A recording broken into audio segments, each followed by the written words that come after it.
হৃদয় ভাঙ্গা খামচুর হয়ে যায়। হাই সর্বনাশ, এই কাজটা কেমনে কিভাবে হয়ে গেল? দুই ভাই দৌড়ে গিয়া আব্বার লাশ খানা বুকের মধ্যে জড়ায় কান্দে। বেদনা বিধুর কান্নার আওয়াজে চারদিকটা একদম মুখরিত হয়ে যায়। কান্নার রোল পড়ে গেছে, দাড়ি মোবারক ভিজে যাচ্ছে, চোখের পানি দেয়া জামা কাপড় ভিজে যাচ্ছে। ছোট্ট একটা কাগজ, এই কাগজের ভিতরে লিখিত রায় দেয়া দেয়। প্রেসিডেন্ট ওমর নিজের জবান দিয়াই তারে পড়িয়া শোনায়, যেহেতু খুন করেছ আবার অকপটে স্বীকারোক্তি দিছ, সেহেতু তোমার আগামীকাল সূর্যাস্তের পূর্ব মুহূর্তে ফাঁসির কাস্টে ঝুলে মৃত্যুদণ্ডাদেশ দেওয়া হলো। এত বড় আগা মানুষ কুশালের গুড় রোদ্রে শুকাইতে দিছে। পিপিলিকা এই কুশালের ভান্ডার থেকে কিছু গুড় তার মুখে করে তার গন্তব্যে যাওয়া শুরু করছে। ফকির দেখলেন ওসমান গনি এই পিপিলিকারে দইরা জাম করে ওর মুখ থেকে গুড় টাইনা হেসড়ে নিয়ে এসে আবার জমা দিলেন। মতো জঘন্যতম গুনাহ, সাংঘাতিক কথা। একটা মিথ্যা কথা যেভাবেই বলেন না কেন, একটা মিথ্যা কথা একটা কবিরা গুনাহ। বান্দার টোটাল জিন্দেগিতে একটা কবিরা গুনাহ ছাড়া কোনো গুনাহই নেই। আল্লাহ পাকের ইনসাফ ভিত্তিক বিচার হলো এই একটা কবিরা গুনাহের কারণেই বান্দা তোমাকে নির্ধারিত সময়কাল জাহান্নামের আগুনে পুড়তে হবে। নাউজুবিল্লাহ, জোরে কম। সুতরাং আমি মনে করি যেই মুসলমানের জ্ঞান ঠিক আছে, জবান ঠিক আছে, ওই মুসলমান মইরাও যদি যায় জীবন দিবে, কিন্তু জবান দিয়া মিথ্যা কথার মতো জঘন্যতম মিথ্যা কথা এটা কখনোই বলতে পারে না। এরপরেও বলেন 30 দিন তথা 1 মাসের মধ্যে আমাদের জবান দিয়া 2-1টা মিথ্যা কথা হয় কি হয় না? 30 দিনের মধ্যে 2-1টা হয় কি? সভাপতি ঠিক আছে কয় যে হুজুর 30 দিন তো দূরের কথা, প্রতিনিয়তে প্রত্যেক দিনই তো 2-1টা হয়। মিথ্যা কথা আমাদের দিমাগের সাথে একজাস হয়ে গেছে, রক্তের শিরায় শিরায় মিশে গেছে। এটা ছাড়া ইদানিং পেটে ভাত যায় না, রাত্রির ঘুম আরামের হয় না। বিশেষ করে রাজনৈতিক মঞ্চগুলো একেবারেই গরম হয় না।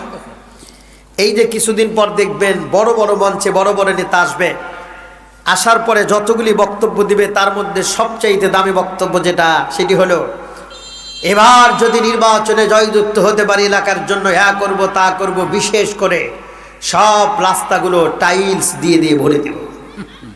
নির্বাচনে ঠিকই উঠছে, রাস্তায় টাইলস তো দূরের কথা, এমনও কিছু রাস্তা আছে যেই রাস্তার জিন্দেগিতে ভাঙ্গা ইটের গুঁড়াও কোনোদিন পড়ে নেই। কত সহজভাবে মিথ্যা কথা বলে বেড়ায়, ওয়াদা ভঙ্গ করে বেড়ায়, আমানতের খিয়ানত করে বেড়ায়। অথচ আগের যুগের মুসলমান যারা ছিল মইরা গেছে, জীবন দিছে, কিন্তু জবান দিয়ে মিথ্যা কথা বলে নাই। এই প্রসঙ্গে আমি আপনাদের খেদমতে ছোট্ট একটা ঘটনা পেশ করতে চাই। এর দ্বারা বোঝা যাবে যে আগের যুগের মুসলমান কি পরিমাণ মুসিবতে পড়ার পরেও জবান দিয়ে মিথ্যা বলে নাই, তাদের পজিশন কোথায়, আর আমরা কত সহজভাবে মিথ্যা কথা বলে বেড়াই, আমাদের পজিশনটা কোথায়। ঘটনাটি কিসাসের কিতাবের মধ্যে লেখা, আজ থেকে বহু বছর আগের কথা।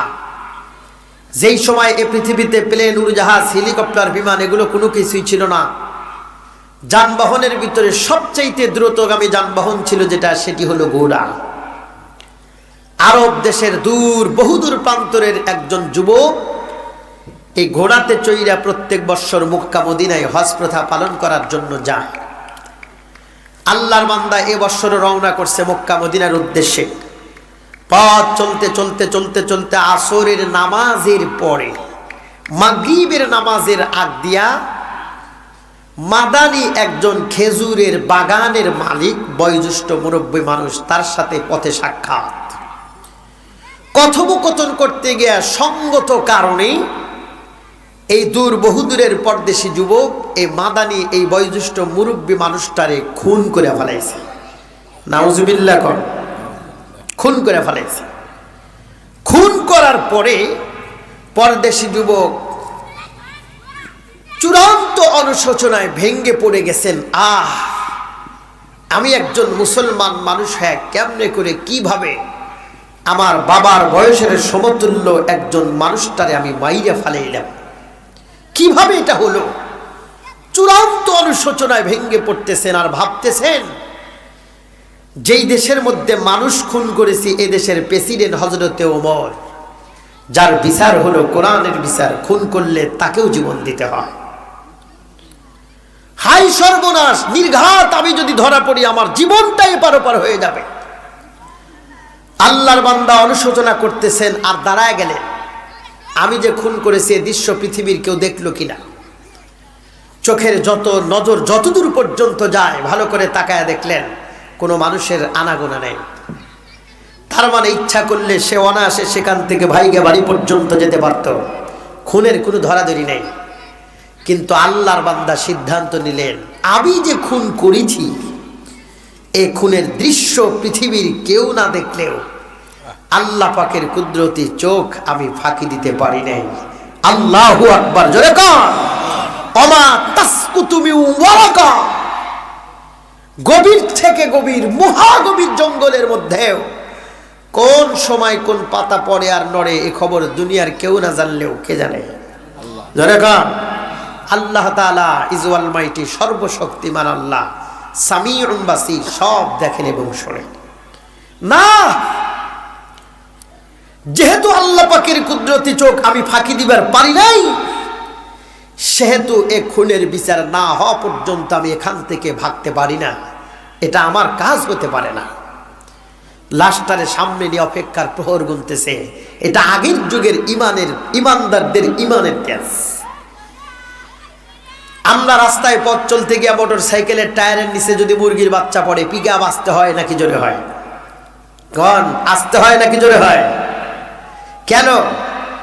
কারণ ধরা পড়লে কয়েক পয়সা জরিমানা যাবে, তার কারণে এই অবস্থা।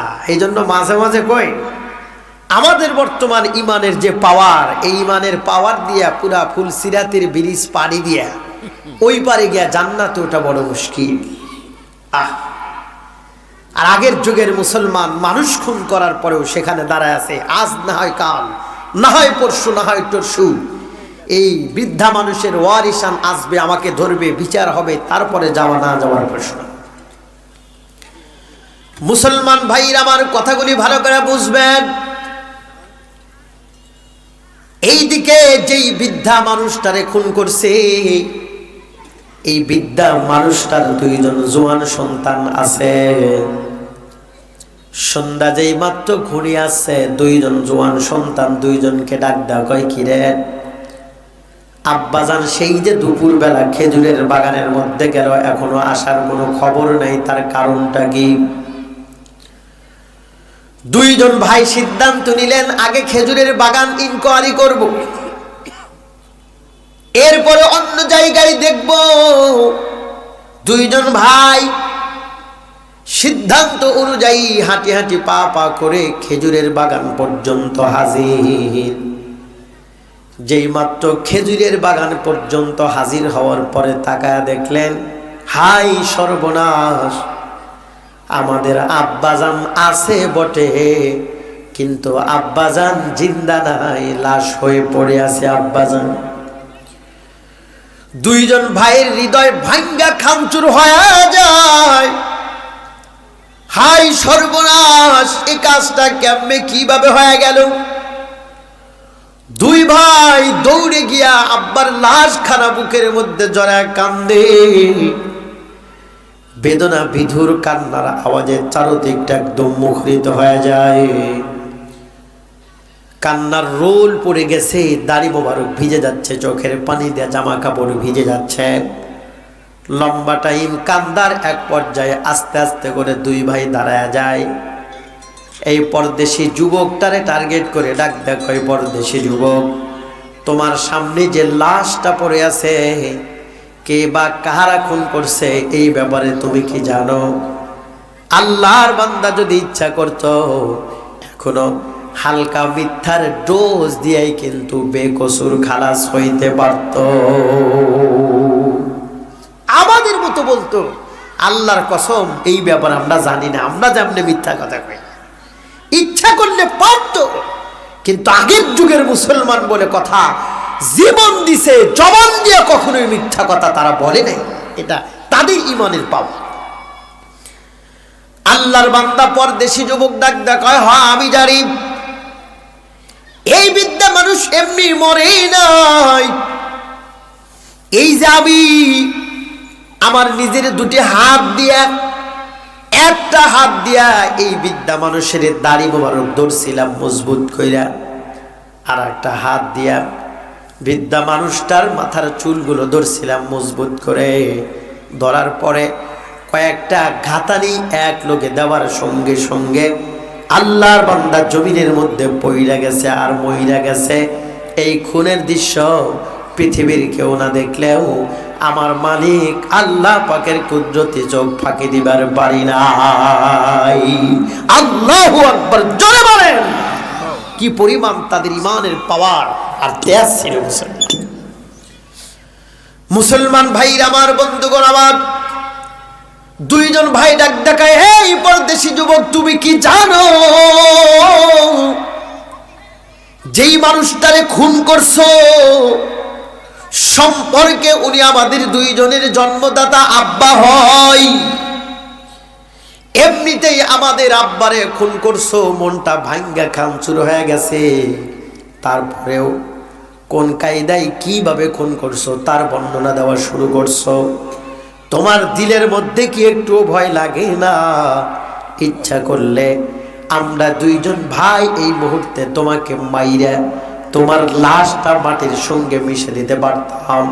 দুনিয়ার কোনো মানুষের নাক পর্যন্ত তোমার লাশের গন্ধও কখনো যাইতো না, কিন্তু না, তা করব না।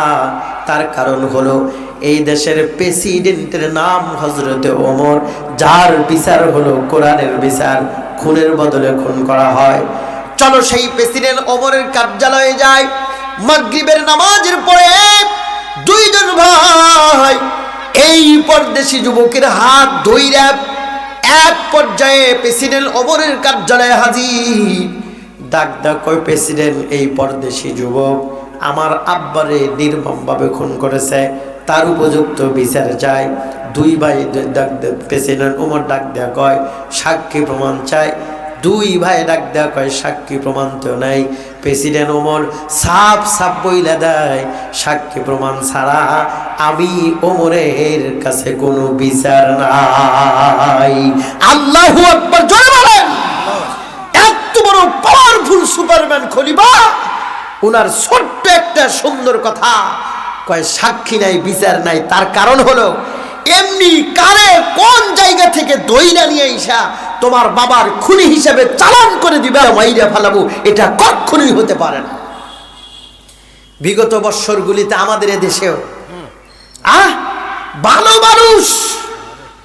ভালো মানুষকে ঘর থেকে দইরা নিয়ে কয়েক পুলিশের থানার মধ্যে দাঁড় করা দেয়া তার সামনে পরামর্শ করে, আল্লাহর বান্দারে দইরা নিয়ে আসলাম, এখন কোন মামলা দেয়া জেলখানার ভিতর রাখা যায়। কথাটা ঠিক কিনা? প্রেসিডেন্ট ওমর ডাক দেয়া কয়, কখনোই হবে না, সাক্ষী নাই, আমার কাছে কোনো বিচার নেই। সাক্ষী ছাড়া আমাদের দেশে বিচার হয় কি হয় না? রায় যাবে একদিকে, রাত্রিবেলা মোটা অঙ্কের হাদিয়া পায়া সকালবেলা রায় দিয়া দিছে আর একদিকে। এমন ঘুষখোর বিচারক আমাদের সমাজে দু একজন আছে না নাই? এমন ঘুষখোর বিচারকের বিরুদ্ধে আমি সিরাজির ফতুয়া দুইটা। এক নম্বর ফতুয়া হলো, যারা যাই না বুঝে টাকার কারণে হালালকে হারাম করে একদিকের রায় আরেক দিকে দেয়, এমন ঘুষখোর বিচারকের ঈমান ঠিক নাই। দুই নম্বর ফতুয়া হলো, এমন ঘুষখোর বিচারকের জন্মেরই কোনো ঠিকানা নাই, ও বেজারমা একজন বিচারক, ও জন্মে বেজাল আছে। মন খারাপ করলেন আপনারা? মুসলমান ভাইরা আমার, কথাগুলি ভালো করে বুঝবেন। প্রেসিডেন্ট ওমর ডাক দেখায়, সাক্ষী নাই, বিচার নাই। দুইজন ভাই ডাক দেখায়, আমিরুল মুমিনিন, ঘটনার নায়ক কি যদি ঘটনার সত্যতার স্বীকারোক্তি দেয়, অযথা সাক্ষী প্রমাণের কোনো দরকার নাই। প্রেসিডেন্ট ওমর ওই এমন একজন আজীব যুবক, ওরে আপনি জিজ্ঞাসা করেন। জিজ্ঞাসা করার সঙ্গে সঙ্গে ও নিজের থেকেই অকপটে স্বীকারোক্তি দিবে, কেমনে করে কোন কায়দায় আমার আব্বারে খুন করে ফেলাইছে। প্রেসিডেন্ট ওমর হোপলেস হয়ে গেলেন। কি রে, আল্লাহর জমিনে আজও কি এমন মানুষ আছে যেই মানুষ খুন করার পরেও আবার নিজেই জবান দিয়ে স্বীকারোক্তি দিবার পরে চূড়ান্ত হোপলেস হয়ে গেলেন। শান্ত ভাষায় ডাক দেয়া কয়, পরদেশি যুবক, ওদের দুইজনের আব্বা এমনি মরে গেছে নাকি তুমি তারে মারছ? প্রেসিডেন্ট ওমরের সামনে পর্যন্ত দাঁড়ায় ডাক দেয়া কয়, ওদের দুইজনের আব্বা এমনিতেই মরে নাই, আমি তারে নিজের হাত দিয়া খাতানি দিয়া খুন করে ফেলাইছি। প্রেসিডেন্ট ওমর ডাক দেখায়, এই পরদেশি যুবক, তুমি কি জানো কার সামনে দাঁড়ায় তুমি কথা বলো? আমি ওই ওমর, যার বিচার হলো কোরআনের বিচার। কেউ খুন করলে তাকেও জীবন দিতে হয়। ঠান্ডা মাথায় বইজা কও, তুমি মারছো নাকি এমনি মরে গেছে? এই যুবক ডাক দেয়া কয়, প্রেসিডেন্ট ওমর, আমিও তো ওই যুবক, যেই যুবক ইচ্ছা করলে খেজুরের বাগান থেকেই তো ভাইগা অনায়াসে বাড়ি পর্যন্ত যেতে পারতাম। আপনার এইখানে আসার কোনো মানেই নাই। মালিকের কুদরতে চোখ ফাঁকি দিবার পারে নাই, যার কারণেই তো আপনি পর্যন্ত আসা। সুতরাং এই একটা কথা একবার কেন, 1000বারও যদি জিজ্ঞাসা করেন, তারপরেও আমি ওই কথাটাই বলবো। সেটি হলো, ওদের দুইজনের আব্বা এমনিতেই মরে নাই, আমি তারে নিজের হাত দিয়া খুন করছি। সাক্ষী হিসেবে দুনিয়ার কেউ নাই, একমাত্র আসমান জমিনের মালিক আল্লাহ ছাড়া। আল্লাহু আকবার জোরে বলে। মুসলমান ভাইরা আমার, বন্ধুগণ আমার, প্রেসিডেন্ট ওমর মাথাটা আস্তে করে নিচের দিকে দেয়। ছোট্ট একটা কাগজ, এই কাগজের ভিতরে লিখিত রায় দিয়া দেয়। প্রেসিডেন্ট ওমর নিজের জবান দিয়াই তারে পড়িয়া শোনায়, যেহেতু খুন করেছো, আবার অকপটে স্বীকারোক্তিও দিছ, সেহেতু তোমার আগামীকাল সূর্যাস্তের পূর্ব মুহূর্তে ফাঁসির কাস্টে ঝুলে মৃত্যুদণ্ডাদেশ দেওয়া হলো। আগামীকাল সূর্য ডোবার আগে তোমাকে ফাঁসির কাস্টে ঝুলে মৃত্যুদণ্ডাদেশ দেওয়া হলো। ফাঁসির রায় শুনে দিলেন প্রেসিডেন্ট ওমর। এখনো পর্যন্ত তার চেহারার দিকে তাকায় দেখে, মুখের ভিতরে মালিন্যতার ছাপ নাই, ভয় আতঙ্কের কোনো চিহ্ন নাই, যার কারণে প্রেসিডেন্ট ওমর তারে দ্বিতীয়বার জিজ্ঞাসা করে, তোমার জীবনের শেষ কোনো ইচ্ছা আছে তাই বলো। আল্লাহর বান্দা পরদেশি যুবক ডাক দিয়ে কয়, আমার জীবনের শেষ ইচ্ছা হলো এই মুহূর্ত থেকে আগামীকাল সূর্য ডোবার আগ পর্যন্ত ছুটি দেন, আমি আমার দেশের বাড়ি যাইতে চাই। প্রেসিডেন্ট ওমর মুস্কি হেসে ডাক দেয়া কয়, এতক্ষণ ভালোই মনে করছিলাম মইরা যাইবা, জবান দিয়া মিথ্যা কথা বলবা না, কিন্তু ফাঁসির রায় শোনার পরে তো দেখতেছি পুরাই ভাগার লাইন। তার মানে হলো ফাঁসির রায় হয়ে গেছে। এমন আসামিকে একদিন এক রাত্রের ছুটি তো দূরের কথা, মাত্র 10 মিনিটের জন্য যদি একা ছাইরা দেওয়া যায়, ওরা তামাম দুনিয়ায় খুঁজে পাওয়া যাবে না, চাঁদের দেশ ছাড়া। কারণ জানের বই কার না আছে। আর তুমি কি কও, একদিন এক রাত্রের ছুটি, এটা তো পুরাই ভাগার লাইন। মুসলমান ভাইরা আমার, কথাগুলি ভালো করে বুঝবেন।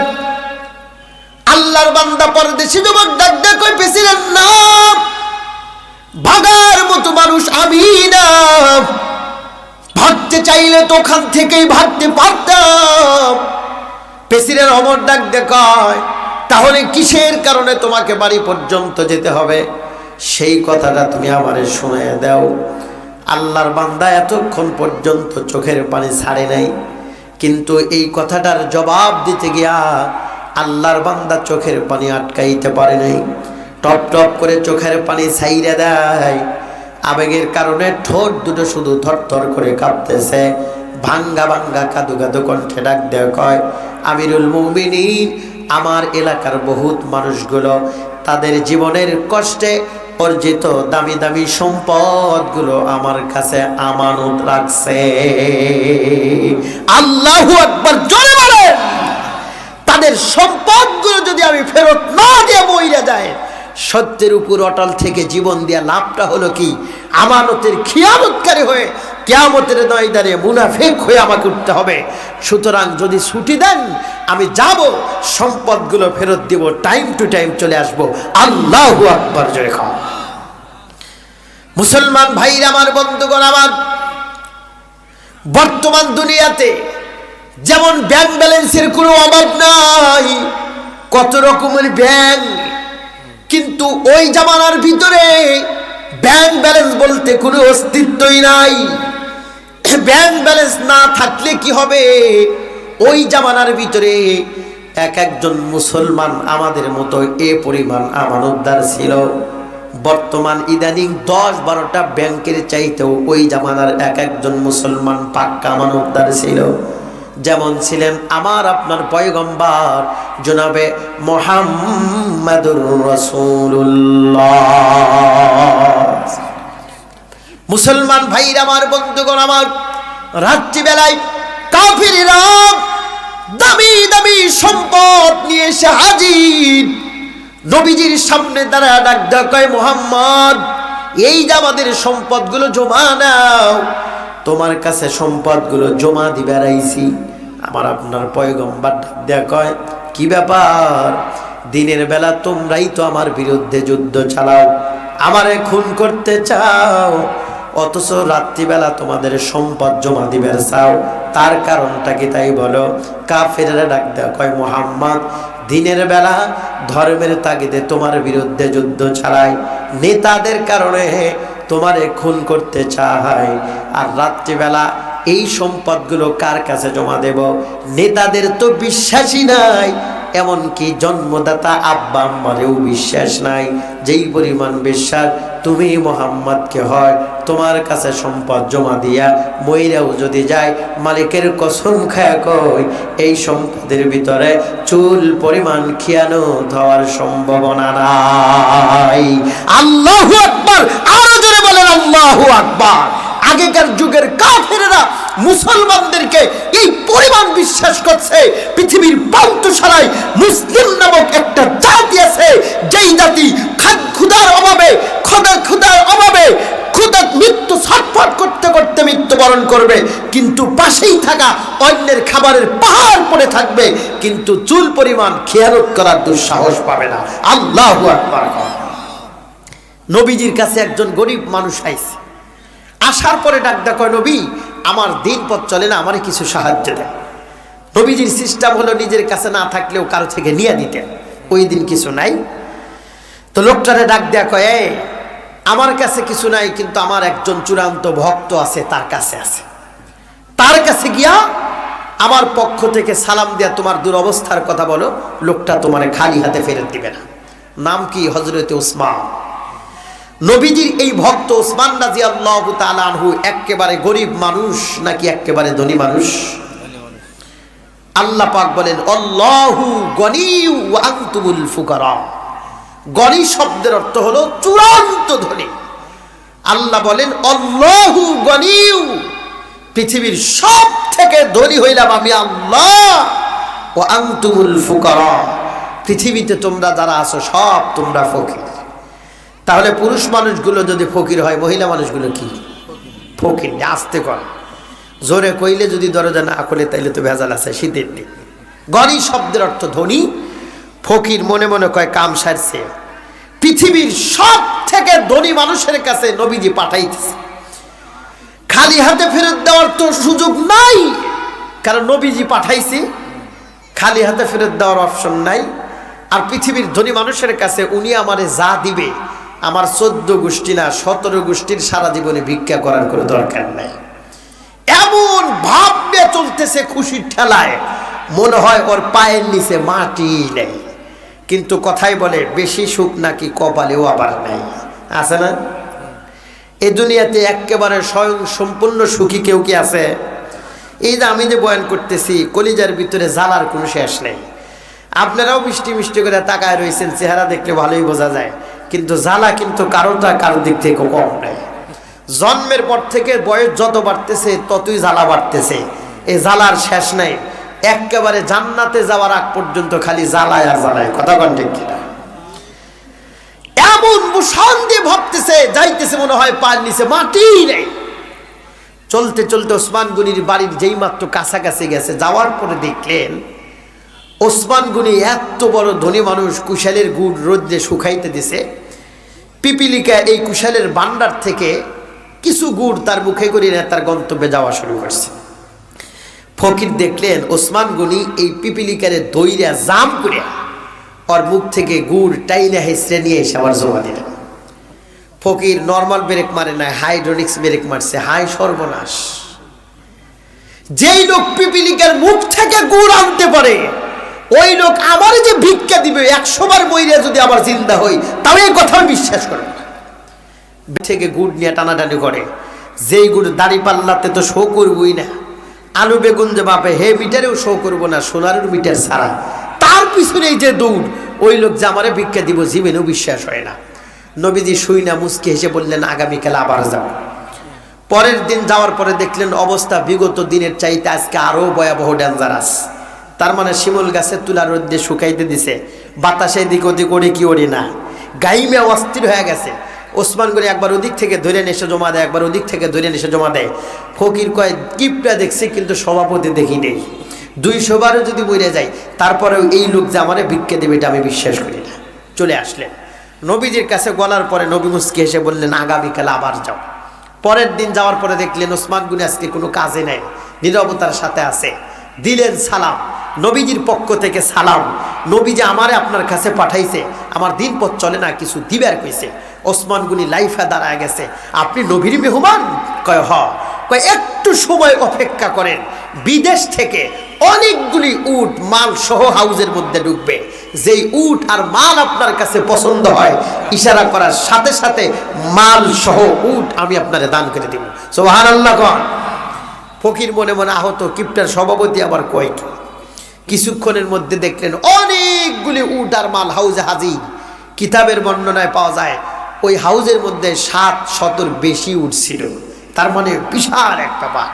ফকির বড় চালাক, ঘুরে ঘুরে দেখলেন যতগুলো উট আছে তার মধ্যে সবচাইতে বড় এবং মাল বেশি উট যেটা, সেটি হলো সামনের যে লিডার উট আছে ওইটা। কয় হুজুর এটা আমার পছন্দ। ওসমান গনি মুচকি হেসে উটের নাগাম তার হাতে দিয়ে বললেন এই মাল সহ এই উট আমি আপনারে দান করে দিলাম। সুবহানাল্লাহ। ফকির টানতেছে, উটের সিস্টেম হলো পিপিলিকার মতো, সামনেরটা যেদিকে যায় পিছনের সবগুলো না বুঝে এদিকে যায়। সবগুলো উট মাল সহ এই ফকির বেটার উল্লুগে লোগে তার বাড়ির দিকে যাওয়া শুরু করছে। আজীব ব্যাপার হলো হযরত ওসমান রাদিয়াল্লাহু তাআলা আনহু একটা উটের সামনেও দাঁড়ালেন না, প্রতিবন্ধকতা তৈরি করলেন না। মুচকি হেসে মাধুর্যপূর্ণ ভাষায় হালকা আওয়াজে মৃদু কণ্ঠে হাত উঁচা করে ডাক কয় নবীর মেহমান, যতগুলো উট আর মাল আপনার লগে লগে যাবে সবগুলো উট আর মাল আমি আপনাকে দান করে দিলাম। আল্লাহু আকবার। জোরে কর। ফকির খুশি না বেজার? আরো জোরে কর। খুশির ঠেলায় ফকির উটের নাগাম সাইডে দিয়ে দৌড়ে এসে ওসমান গনির বরাবর সোজা দাঁড়ায়। একবার চেহারার দিকে তাকায়, আবার নিচের দিকে তাকায়, আবার নিচের দিকে তাকায়, উপরের দিকে তাকায়। ওসমান গনি বলে উপরে নিচে তাকাও কে? কয় হুজুর বুঝবার পারতেছি না, আপনি কি ওই ওসমান? কয় কোন ওসমান? কয় ওই যে পিপিলিকার মুখ থেকে যে গুণ নিয়ে টানাটানি করলেন। কয় তুমি কি দেখছো? কয় তুলারটাও আমি দেখছি। আপনার মতো এত বড় কিপটার সভাপতি এত কিছু কিভাবে দিলেন সেজন্য বুঝবার পারতেছি না আপনি ওই ওসমান নাকি অন্য কেউ। কয় এই মিয়া, এই মুহূর্তে তোমারে যা দিলাম এটার ব্যক্তিগত মালিক আমি। আমার মনে চায় এই মুহূর্তে যদি আরো এই পরিমাণ থাকতো সব তোমারে দিয়া খুশি করতে পারলেই তো নবীজি আমার উপরে খুশি, আর নবী খুশি হইলে আল্লাহ খুশি। কিন্তু এই মুহূর্তে আর নাই। আর বিগত 2 দিনের তুলা আর গুড়ছে দেখছো, ওটার ব্যক্তিগত মালিক আমি না, ওটা বাইতুল মালের সংরক্ষিত সম্পদ। এদেশের জনগণ তার মালিক, এদেশের জনগণ তাদের সম্পদ আমার কাছে আমানত রাখছে। সুতরাং কি করে তুমি ভাবতে পারো আমি ওসমানের দেহে এক ফোঁটা রক্ত থাকতে, জীবন থাকতে, এদেশের জনগণের আমানতের সম্পদ আমার হেফাজতে থাকতে পিপিলিকা খেয়ে যাবে, বাতাসে নিয়ে যাবে, আমি ওসমান তাকায় তাকায় দেখবো? তা কখনোই হতে পারে না, পারে না, পারে না। আল্লাহু আকবার। জোরে কাও। এর নাম হলো আমানতের হেফাজত। আর বর্তমান ইদানিং কিছু নেতা দেখলেই বোঝা যায়, এত বড় বড় ভুঁড়ি দেখলেই বোঝা যায় যে দুনিয়ার সব আমানত আর পেটের মধ্যে ঢুকছে। মুসলমান ভাইরা আমার কথাগুলি ভালো করে বুঝবেন। ওই যে বলতেছিলাম, আল্লাহর বান্দা পরদেশি যুবক ডাক দেয়া কয়, আমার এলাকার বহুত মানুষগুলো তাদের সম্পদ আমার কাছে আমানত রাখছে, মনে আছে কি আপনাদের? আল্লাহর বান্দা প্রেসিডেন্ট ডাক দেয়া কয়, সব কিছুই বুঝলাম, কিন্তু এইভাবে ফাঁসির রায় হয়ে যাওয়া আসামিকে ছাইরা দেওয়ার কোনো নিয়ম নাই। আল্লাহর বান্দা পরদেশি যুবক ডাক দেয়া কয়, যেইভাবেই হোক না কেন আপনি ছাইরা দেওয়ার নিয়ম বের করেন। প্রেসিডেন্ট ওমর ডাক দেয়া কয়, ঠিক আছে, আমার হাউজের মধ্যে হাজার হাজার মানুষ, এই হাউজের ভিতরে ঢুইকা কোনো একজন মানুষকে যদি তুমি জিম্মাদারি বানাইতে পারো, তাহলে ওই মানুষটাকে জিম্মাদারি বানায়া তোমাকে ছাইরা দিবার পারে। তবে মনে রাখবা, আসতে যদি তোমার একটুখানি লেট হয় অথবা দেরি হয়, তাহলে তোমার এগেইনস্টে থাকা জিম্মাদারি ওই মানুষটারে আমরা টাইম টু টাইম মৃত্যুদণ্ডে দণ্ডিত করব। আমার ভাইরা, আমার বন্ধুগণ, আমার আল্লাহর বান্দা এখনো পিছপাও হলেন না, ঢুকে গেলেন হাউজের ভিতরে। ঘুরে ঘুরে দেখলেন হাজার হাজার মানুষ, কিন্তু আশ্চর্যের বিষয় হলো একজন মানুষও তার কাছে পরিচিত বলে মনে হয় না। আল্লাহর বান্দা ভেঙ্গে না পড়ে পূর্ণ আস্থার মালিকের উপর তাওয়াক্কুল করলেন। ওমাই ইয়াতাওয়াক্কাল আলাল্লাহ ফাহুয়া হাসবুহু, মালিকের উপরে পূর্ণ আস্থার তাওয়াক্কুল করলেন। করার পরে কাদু কাদু কণ্ঠে ডাক দেয়া কয়, এ হাউজের মানুষ শোনো, আমি ওই মানুষ, ইচ্ছা করলে খেজুরের বাগান থেকেই ভেঙে যেতে পারতাম, কিন্তু মালিকের কুদরতে চোখ ফাঁকি দিবার পারি নাই, যার কারণে তোমাদের পর্যন্ত আসা।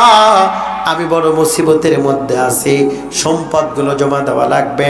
একজন মানুষ যদি আমার জিম্মাদারি হও, মালিকের কসম খায়া কই, ওয়াদা দিলাম আমার কারণে জীবন যাবে না, টাইম টু টাইম চলে আসব। কিন্তু হাজার হাজার মানুষগুলো এটাকে হাই রিস্ক মনে করলেন, কারণ কেউই তো তারা চেনে না। না চেনার কারণে সব মানুষগুলো হাই রিস্ক মনে করলেন।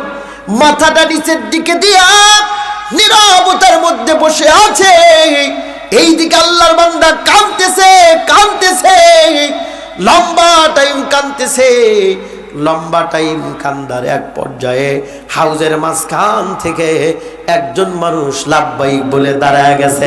আল্লাহু আকবার জোরে কন। হাজার হাজার মানুষগুলো তাদের নিচু মাথাখানা আস্তে করে উঠায়। কে রে, কার এত বড় সাহস এই পরদেশি যুবকের জিম্মাদারি হয়? তাকে দেখলেন উনি অন্য কেউ না, উনি হইলেন নবীজির সাহাবী হযরতে আবু যর গিফারি। আল্লাহু আকবার। প্রেসিডেন্ট ওমর ডাক কয়, কি ব্যাপার, আপনি কি তারে চেনেন? কয়, জীবনেও দেখি নাই। তাহলে এত বড় হাই রিস্ক কেন নেন? ও যদি না আসে আপনার জীবন চইলা যাবে। আবু যর গিফারি ডাক দেওয়া কয়, প্রেসিডেন্ট, এই পরদেশি যুবককে আমি কোনোদিন দেখি নাই, চিনিও না, কিন্তু প্রথমেই যেই মাত্র চেহারার দিকে তাকাইছি, তাকানের সঙ্গে সঙ্গে আমার দিলের মধ্যে পুরা সাক্ষী দিয়ে দিছে, ওই এমন একজন সত্যবাদী যুবক, মইরাও যদি যায় কখনোই কথার বর খেলাপ করতে পারে না। সুতরাং দেন ওরে সাইরা, ও যদি না আসে আমি আমার জীবন দিতে রাজি আছি। আল্লাহু আকবার বলেন। এ মিয়া, সোনারুই তো সোনা চেনে, সোনারু ছাড়া আবার আপনার মতো সাধারণ মানুষ সোনার খবর আমরা জানি না। সেজন্য আমি মাঝে মাঝে কই একটা কথা, রাত যত গভীরই হোক না কেন, যতই গভীর হোক না কেন, রাস্তায় পথ চলতে গিয়া আল্লাহর ওলির সাথে আরেকজনের সাথে যদি সাক্ষাৎ হয়, তাহলে অন্ধকারেও বোঝে এ আমার ওলি জাতি ভাই। পক্ষান্তরে চোর, লুচ্চা, গুন্ডা, বদমাইশ আর গাঞ্জাখোর যারা, তারাও আরেকজনকে দেখলে বোঝে এ আমার গাঞ্জাখোর জাতি ভাই। কথা কন ঠিক কিনা? তার প্রমাণ হলো অক্টোবর মাস থেকে পাগলের মতো মাহফিল শুরু করছি, একটা দিন খালি নেই। এমনও রাত গেছে 3টা মাহফিল এক রাতে করছি, 2টা তো মাঝে মাঝে করি, একটা তো রেগুলার আছে। তে মাহফিলগুলো করতে গিয়ে দেখা যায় অনেকও রাত আছে, জ্যামে পড়ে বা যে কোনো কারণে সারা রাত রাস্তার মধ্যে কাইটা যায়। সকালবেলা বাড়িতে এসে ফজরের নামাজ পড়ে গিয়ে ঘুমাইতে হয়। রাস্তার ভিতরে 6 মাস আমাদের কাটাইতে হয়। আজীব ব্যাপার, কেউ কোনোদিন কইল না হুজুর ম্যাচ আসেনি একটু বিড়ি টানবো, কারণ বোঝে যে টুপিওয়ালার কাছে ওঠে নেয়। পাশেই থাকা আর একজন প্যান্ট শার্ট পরা কয় ভাই দেন আগুন আমিও টানি আপনিও টানেন, তার মানে বোঝে আমার জাতি ভাই। মুসলমান ভাইরা আমার, বন্ধুগণ আমার, কথাগুলি ভালো করে বুঝবেন।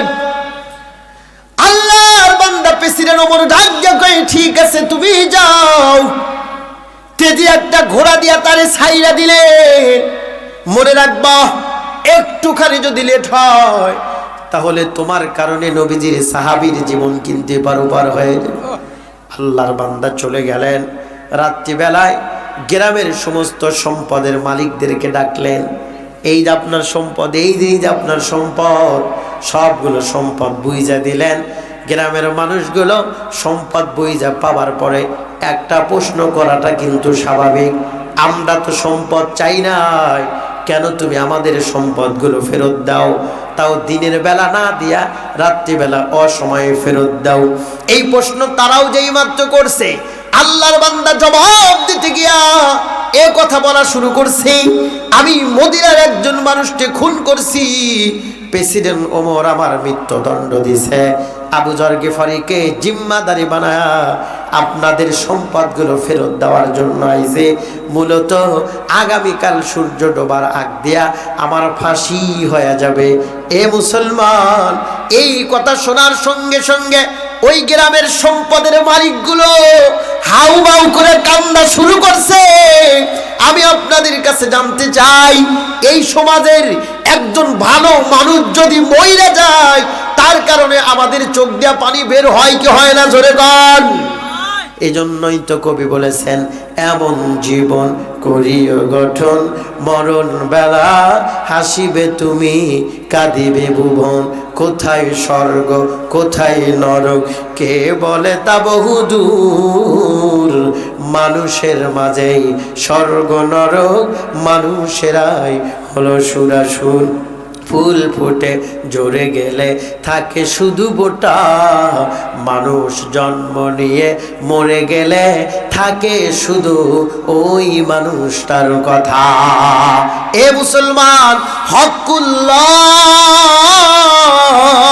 হকুল ইবাদ, আল্লাহ পাকের ইবাদতের পরেই বান্দার সাথে ভালো আচরণ করা। এই মুসলমান, মইরা যাবার আগে কিছু এমন ভালো কাজ আর কিছু ভালো কথা সমাজের মানুষের মাঝে রেখে আমার আপনার মনে যাওয়া দরকার। কারণ আমার আপনার মৃত্যুর সংবাদ শোনার পরে 40 জন মানুষ যদি আফসোস করে লোকটা ভালো ছিল, নবী বলেন ওই মানুষটার 40 জন মানুষের আফসোসের উপর মেসেজ করে আল্লাহ পাক ওই মানুষটার জীবনের গুনাহগুলো মাফ করে ওই মানুষটাকে জান্নাতের মালিক বানায়া দেয়। আল্লাহু আকবার, জোরে বল। আর আমার আপনার মৃত্যুর সংবাদ শুনে সমাজের 40